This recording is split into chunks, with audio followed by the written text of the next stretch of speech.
Hello guys, welcome to my YouTube channel where I share design tips for graphic designers and other creators.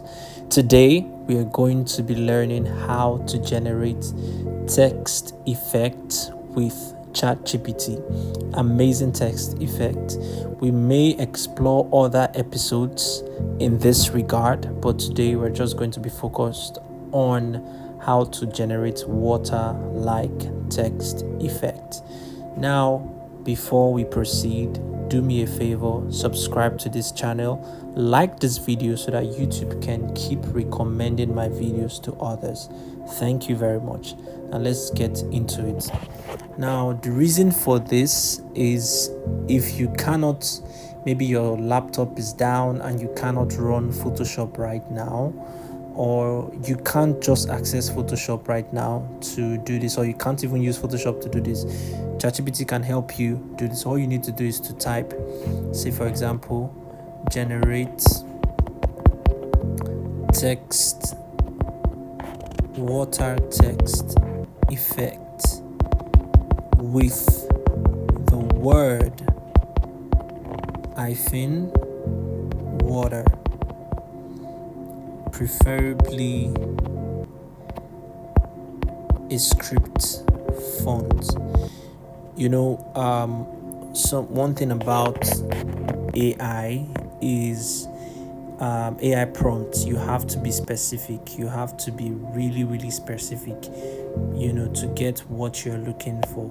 So what you're seeing under this, we just have to wait now while it processes the process, right, to generate the image. Now you're saying you've reached your image creation limit, upgrade to ChatGPT Plus. I'm using a free version. I have not subscribed to ChatGPT Plus, right, because you have to pay for that. Now I'm going to do a video where you can actually be able to generate multiple images, but for now, let's use this. I've been creating other images, that's why it said this. Now you can see the water effect, right? You can see the water text effect, right? It is looking so amazing. Then all you need to do is to click on it and you click save, right? Image is saved. After we have gotten our text effect, the next thing we want to do is to go to photo room and click on start from photo. You can download photo room. I think it's available on iOS and on higher versions of Android devices. So you click on start with photo and we click on the image, right? And you just wait for it to load, ensure your network is good, and voila, confirm. This is it. You click on transparent, click on save or share, and it's saved right now. So assuming I want to use this for a design, I go to my Bazat app,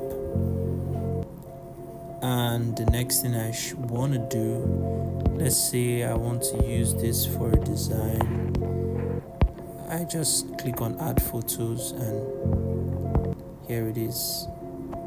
Amazing, right? So that's all for today. Drop your comments, remember to like this video, and remember to subscribe. Thank you very much and see you next time. Bye.